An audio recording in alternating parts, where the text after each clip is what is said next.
नमस्कार दोस्तों, मैं हूं CL Saini, CD RK Saini BEd classes में आप सभी का हार्दिक स्वागत है, अभिनंदन है। दोस्तों, हमारे इस चैनल के माध्यम से आप सभी के लिए पाठ योजना निर्माण कार्यक्रम चलाया जा रहा है। इस पाठ योजना निर्माण कार्यक्रम के अंतर्गत आप द्वारा हमारे इस हेल्पलाइन नंबर पर जो भी लेसन प्लान के कंटेंट हमें भेजे जाते हैं उन्हें हम अंडर 10 डेज में बनाने का प्रयास करते हैं। दोस्तों, आज की लाइव क्लास के अंतर्गत हमें सामाजिक विज्ञान पाठ योजना क्रमांक 16 के अंतर्गत बेटी बचाओ बेटी पढ़ाओ योजना पर पाठ योजना का निर्माण करना आपको बताएंगे कि आप इस टॉपिक पर किस तरह लेसन प्लान बना सकते हैं, किस तरह आपको प्रस्तावना के प्रश्न बनाने हैं, किस तरह उद्देश्य और प्रस्तुतिकरण के अंतर्गत आपको किस तरह विकासात्मक प्रश्न बनाने हैं, किस तरह बोध प्रश्न बनाने हैं, किस तरह छात्र अध्यापिका कथन करना है, किस तरह आपको चार्ट मॉडल आदि का प्रसारण या प्रेजेंटेशन किस तरह करना है, उन सब के बारे में हमारे द्वारा बताया जाएगा।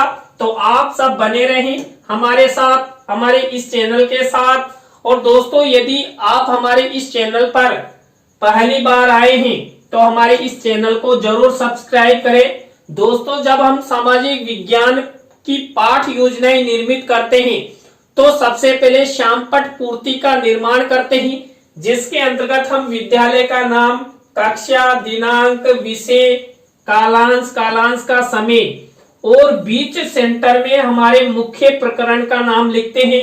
मुख्य प्रकरण को अंडरलाइन करते हैं, इन्वर्टेड कोमाज में बंद करते हैं। दोस्तों, श्यामपट्ट पूर्ति के बाद हम उद्देश्य, विशिष्टीकरण और अपेक्षित व्यवहारगत परिवर्तन का निर्माण करते हैं। तो दोस्तों, यहाँ पर हम जब सामाजिक विज्ञान का लेसन निर्माण करते हैं तो हमारे मुख्य प्रकरण और हमारे उद्देश्य के अनुसार ही हम ये विशिष्टीकरण और ये अपेक्षित व्यवहारगत परिवर्तन बनाते हैं। दोस्तों, सामाजिक विज्ञान पाठ योजना निर्माण के समय हम पहला उद्देश्य लेते हैं ज्ञान।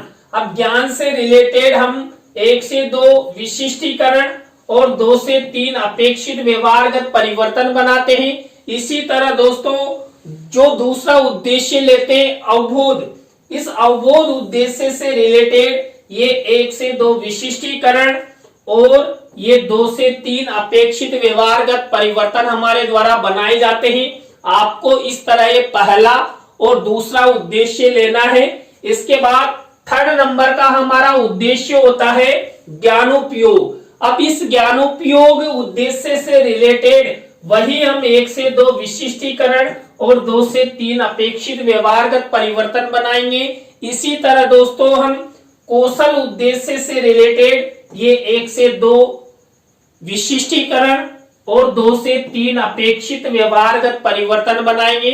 तो ये हमारे थर्ड और फोर्थ नंबर का उद्देश्य हुआ, उनके विशिष्टीकरण हुआ और ये अपेक्षित व्यवहारगत परिवर्तन हुआ। दोस्तों, जब आप सामाजिक विज्ञान का लेसन निर्माण करें तो इसी फॉर्मेट का, इसी प्रक्रिया का सहारा ले, जिससे आपका लेसन प्लान अच्छे से बन सके। इसके बाद 5th नंबर का उद्देश्य होता है अभिरुचि। दोस्तों, यहाँ पर अभिरुचि उद्देश्य से रिलेटेड ये 1 से 2 विशिष्टीकरण और 2 से 3 अपेक्षित व्यवहारगत परिवर्तन बनाए जाते हैं। इसी तरह दोस्तों, अभिवृत्ति उद्देश्य से रिलेटेड ये 1 से 2 विशिष्टीकरण और 2 से 3 अपेक्षित व्यवहारगत परिवर्तन बनाए जाते हैं। तो इस तरह आपको सामाजिक विज्ञान लेसन प्लान के अंतर्गत ये 6 उद्देश्य निर्माण करने हैं, 1 से 2 विशिष्टीकरण निर्माण करने हैं और 2 से 3 अपेक्षित व्यवहारगत परिवर्तन आपको निर्माण करने हैं। दोस्तों, इन उद्देश्यों, विशिष्टीकरण और अपेक्षित व्यवहारगत परिवर्तन के बाद हम कक्षा शिक्षण सहायक सामग्री का कॉलम बनाते हैं। कक्षा शिक्षण सहायक सामग्री 2 प्रकार की होती है, सामान्य और विशिष्ट। दोस्तों, सामान्य शिक्षण सहायक सामग्री तो हमें रेडीमेड मार्केट में मिल जाती है, लेकिन जो विशिष्ट शिक्षण सहायक सामग्री होती है उसका निर्माण हमें करना होता है, जिसके अंतर्गत हम चार्ट, मॉडल, प्रतिकृति आदि का निर्माण करते हैं। दोस्तों यहाँ पर जो हमारा मुख्य प्रकरण है बेटी बचाओ बेटी पढ़ाओ योजना, इस पर हम चार्ट और चित्र का प्रयोग करेंगे। इस कक्षा शिक्षण सहायक सामग्री के कॉलम के बाद आपको पूर्व ज्ञान का कॉलम बनाना है। पूर्व ज्ञान के कॉलम के बाद आपको शिक्षण बिंदु का कॉलम बनाना है। दोस्तों यहाँ पर हमें जो पाठ प्रस्तुतिकरण करेंगे उसके अंतर्गत 3 टीचिंग पॉइंट या 4 टीचिंग पॉइंट लेकर लेसन निर्माण करते हैं। तो दोस्तों यहाँ पर जो हमारा मुख्य प्रकरण है बेटी बचाओ बेटी पढ़ाओ योजना, इसके 3 टीचिंग पॉइंट हमारे द्वारा कौन कौन से लिए जाएंगे। पहला टीचिंग पॉइंट रहेगा बेटी बचाओ बेटी पढ़ाओ योजना की शुरुआत। इसके बाद दूसरा टीचिंग पॉइंट रहेगा बेटी बचाओ बेटी पढ़ाओ योजना के उद्देश्य। इसके बाद थर्ड नंबर का हमारा टीचिंग पॉइंट रहेगा बेटी बचाओ बेटी पढ़ाओ योजना की रणनीतियां। इस तरह हम ये 3 टीचिंग पॉइंट लेंगे। इसके बाद आपको शिक्षण विधि प्रविधि का कॉलम भी बना देना है। दोस्तों सामाजिक विज्ञान लेसन प्लान के अंतर्गत हम ज्यादा से ज्यादा प्रश्नोत्तर विधि का प्रयोग करते हैं, व्याख्यान विधि का प्रयोग करते हैं। दोस्तों आपको यहाँ तक की प्रक्रिया अच्छे से निर्माण करनी है, जिससे आपका लेसन अच्छा बने और आपका पर्यवेक्षक आपके लेसन प्लान को देखकर बहुत खुश हो जाए और आपको अच्छे अंक प्रदान करे। दोस्तों यहाँ तक की प्रक्रिया के बाद हमारी मुख्य पाठ योजना शुरू होती है। हमारी मुख्य पाठ योजना शुरू होती है। हमारी पाठ योजना के पहले शिक्षण बिंदु, पहले सोपान, पहले चरण, पहली स्टेप से। तो यहाँ पर पहली स्टेप है प्रस्तावना। दोस्तों प्रस्तावना को उत्प्रेरणात्मक उपक्रम भी कहते हैं। इसके अंतर्गत हम 3 से 5 प्रस्तावना के प्रश्न बनाते हैं। अंतिम प्रश्न समस्यात्मक होता है। हमेशा प्रस्तावना के जो प्रश्न हमारे द्वारा बनाए जाते हैं उनमें तारतम्यता होनी चाहिए, जिगजैग होना चाहिए, छात्र छात्राओं के पूर्व ज्ञान पर आधारित होनी चाहिए और ऐसे प्रश्न बनाने चाहिए जिनका उत्तर छात्र छात्रा आसानी से दे सके। तो यहाँ पर देखिए मैंने बेटी बचाओ बेटी पढ़ाओ योजना पर प्रस्तावना के प्रश्न कैसे बनाए। पहला प्रश्न यहाँ पर देखिए दोस्तों, यहाँ पर पहला प्रश्न है कोरोना महामारी का जन्मदाता देश कौन सा है। तो चीन, देखिए चीन के वुहान शहर से कोरोना नामक महामारी का प्रारंभिक स्थान वही माना जाता है। इसके बाद जो ये उत्तर मिला, इसी उत्तर से हमारा नेक्स्ट प्रश्न बनेगा चीन के बाद विश्व में जनसंख्या की दृष्टि से द्वितीय स्थान पर कौन सा देश है। भारत है। देखिए भारत में धड़ाधड़ जनसंख्या बढ़ रही है। लोग दिन देखते हैं ना रात देखते हैं। वंशवृद्धि की मशीन बराबर चल रही है। किसी के 10 है तो किसी के 20 है। तो हमें सोचना चाहिए, समझना चाहिए कि जनसंख्या वृद्धि इसी तरह रहेगी तो हम अपने परिवार को, अपने बालक बालिकाओं का किस तरह भरण पोषण करें, उन्हें क्या खिलाएंगे, कहां पर रखेंगे, इन सब का चिंतन करते हुए हमें जनसंख्या नियंत्रण करना चाहिए। दोस्तों ये जो उत्तर मिला, इसी उत्तर से हमारा नेक्स्ट प्रश्न बनेगा 2011 की जनगणना के अनुसार पूरे भारत में सबसे कम लिंगानुपात वाला जिला कौन सा था पूरे भारत में। तो दोस्तों पूरे भारत में हरियाणा राज्य का जो पानीपत जिला है ये लिंगानुपात की दृष्टि से सबसे न्यून लिंगानुपात वाला जिला था। अब इसी उत्तर से हमारा नेक्स्ट प्रश्न बनेगा हरियाणा राज्य के पानीपत जिले से कौन सी योजना शुरू की गई। तो हरियाणा के पानीपत जिले से बेटी बचाओ बेटी पढ़ाओ योजना शुरू की गई थी। अब इसी उत्तर से हमारा नेक्स्ट प्रश्न बनेगा बेटी बचाओ बेटी पढ़ाओ के योजना के बारे में आप सब क्या जानते हैं। तो ये अंतिम प्रश्न हमारा समस्यात्मक हो गया। यहाँ पर देखिए दोस्तों सरल से कठिन की ओर शिक्षण सूत्र का प्रयोग करते हुए यहाँ पर प्रस्तावना के प्रश्न बनाए गए हैं। प्रश्नों में तारतम्यता है, जिगजैग है, उत्तरों से प्रश्न बनाए गए हैं और छात्र छात्रा इन प्रश्नों के उत्तर आसानी से दे सकते हैं। तो दोस्तों आपको इस तरह ये प्रस्तावना के प्रश्न बनाने हैं। प्रस्तावना के प्रश्नों के बाद हमारी सेकंड स्टेप आती है उद्देश्य कथन की। दोस्तों उद्देश्य कथन के अंतर्गत हम हमारे मुख्य प्रकरण के बारे में उद्देश्य कथन करते हैं और उद्देश्य कथन करते हुए ही जब कक्ष में लेसन प्रेजेंटेशन किया जाता है तो हमारे जो मुख्य प्रकरण है उसका नाम श्यामपट्ट पर उद्देश्य कथन करते हुए ही लिखते हैं। तो दोस्तों यहाँ पर उद्देश्य कथन किया गया है। बच्चों आज हम सब बेटी बचाओ बेटी पढ़ाओ योजना के बारे में, उसकी शुरुआत, उसके उद्देश्य एवं रणनीतियों से संबंधित तथ्यों के बारे में विस्तार पूर्वक अध्ययन करेंगे। दोस्तों आप यहाँ पर चित्र भी दिखा सकते हैं। दोस्तों मेरे द्वारा यहाँ पर चित्र दिखाया गया है, उस चित्र को शिक्षण सहायक सामग्री के कॉलम में चस्पा किया गया है। तो इस तरह आपको ये मिनीचर निर्माण करना है। तो दोस्तों ये हमारी पहली स्टेप यानी प्रस्तावना और दूसरी स्टेप उद्देश्य कथन हुआ। आप इसको जितना अच्छा बनाएंगे छात्र छात्रा आपके पाठ के प्रति, आपके मुख्य प्रकरण के प्रति सक्रिय होंगे, उसको पढ़ने में रुचि दिखाएंगे। दोस्तों इसके बाद हमारे थर्ड नंबर की स्टेप आती है, थर्ड नंबर का चरण आता है पाठ प्रस्तुतिकरण। दोस्तों मैंने आपको 3 शिक्षण बिंदु बताए थे यानी टीचिंग पॉइंट। उन टीचिंग पॉइंट का प्रारंभ यहां से पाठ प्रस्तुतिकरण के अंतर्गत किया जाएगा।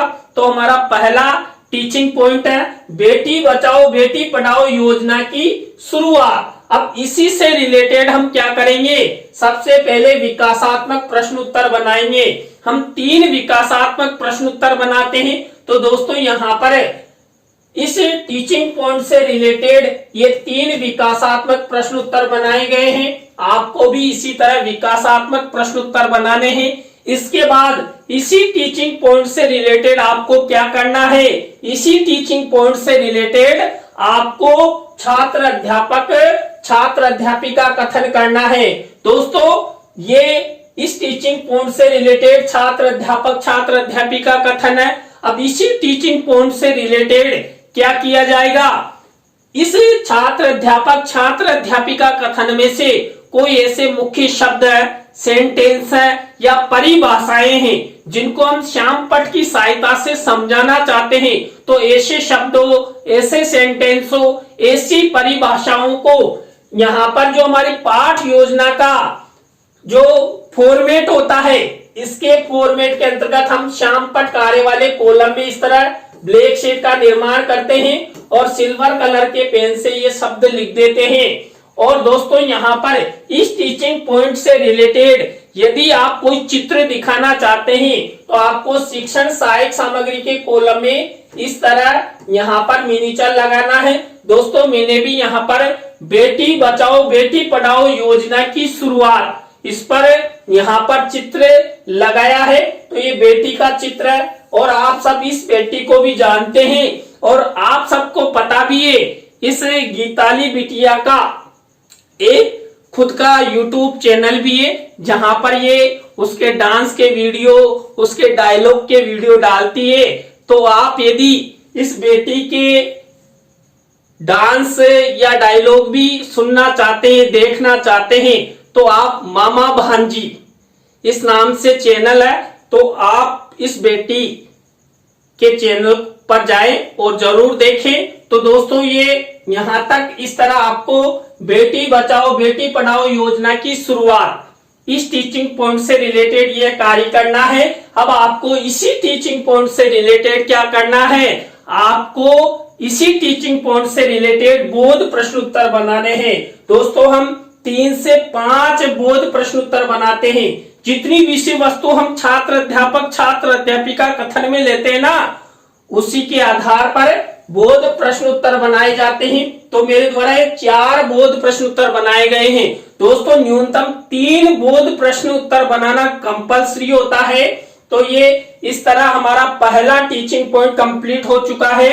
हमारा पहला टीचिंग पॉइंट था दोस्तों बेटी बचाओ बेटी पढ़ाओ योजना की शुरुआत। तो इस तरह आपको वही सबसे पहले विकासात्मक प्रश्न उत्तर बनाने हैं, इसके बाद छात्र अध्यापक छात्र अध्यापिका कथन करना है, इसके बाद बोध प्रश्न उत्तर बनाने हैं। तो इस तरह हमारा पहला टीचिंग पॉइंट कंप्लीट। दूसरा टीचिंग पॉइंट देखिए दोस्तों, यहाँ पर बेटी बचाओ बेटी पढ़ाओ योजना के उद्देश्य। अब यहाँ पर वही हम सबसे पहले वही प्रक्रिया अपनाएंगे, विकासात्मक प्रश्न उत्तर। तो ये विकासात्मक प्रश्न उत्तर हो गए दोस्तों। अब इसी टीचिंग पॉइंट से रिलेटेड हम वही छात्र अध्यापक छात्र अध्यापिका कथन करेंगे। तो ये छात्र अध्यापक छात्र अध्यापिका कथन हुआ। इसी में से कोई मुख्य शब्द सेंटेंस को श्यामपट्ट कार्य वाले कॉलम में ब्लैक शीट के मिनीचर पर लिखेंगे, तो मेरे द्वारा लिखा गया है। और इसी टीचिंग पॉइंट से रिलेटेड दोस्तों आपको क्या करना है, शिक्षण सहायक सामग्री के कॉलम में चित्र मिनीचर के रूप में लगाना है। तो देखिए ये बेटी है तो कल है, बेटी का चित्र यहाँ पर लगाया गया है। तो इस तरह शिक्षण सहायक सामग्री में आपको ये चित्र मेंशन करना है। अब इसी टीचिंग पॉइंट से रिलेटेड हम बोध प्रश्न उत्तर बनाएंगे। तो मैंने आपको बता दिया हम 3 से 5 बोध प्रश्न उत्तर बनाते हैं। तो मेरे द्वारा 4 बोध प्रश्न उत्तर बनाए गए हैं दोस्तों। इस तरह आपको ये प्रक्रिया अपनानी है। और हमारा जो दूसरा टीचिंग पॉइंट था बेटी बचाओ बेटी पढ़ाओ योजना के उद्देश्य, ये भी कंप्लीट हो चुका है। तो इस तरह आपको यहाँ पर भी वही प्रक्रिया अपनानी है। सबसे पहले विकासात्मक प्रश्न उत्तर, छात्र अध्यापक छात्र अध्यापिका कथन और बोध प्रश्न उत्तर। इसके बाद हमारा 3rd नंबर का टीचिंग पॉइंट देखिए दोस्तों, यहाँ पर 3rd नंबर का टीचिंग पॉइंट है बेटी बचाओ बेटी पढ़ाओ योजना की रणनीतियां। अब दोस्तों यहाँ पर वही सबसे पहले विकासात्मक प्रश्न उत्तर, ये विकासात्मक प्रश्न उत्तर हो गए। विकासात्मक प्रश्न उत्तरों के बाद दोस्तों वही हम क्या करेंगे, छात्र अध्यापक छात्र अध्यापिका कथन। अब इसी छात्र अध्यापक छात्र अध्यापिका कथन से रिलेटेड मुख्य शब्द सेंटेंस को वही श्यामपट्ट कार्य वाले कॉलम में ब्लैक शीट का निर्माण करके सिल्वर कलर के पेन से लिखेंगे। और इसी छात्र अध्यापक छात्र अध्यापिका कथन से रिलेटेड हम शिक्षण सहायक सामग्री के कॉलम में चित्र मिनीचर के रूप में लगाएंगे।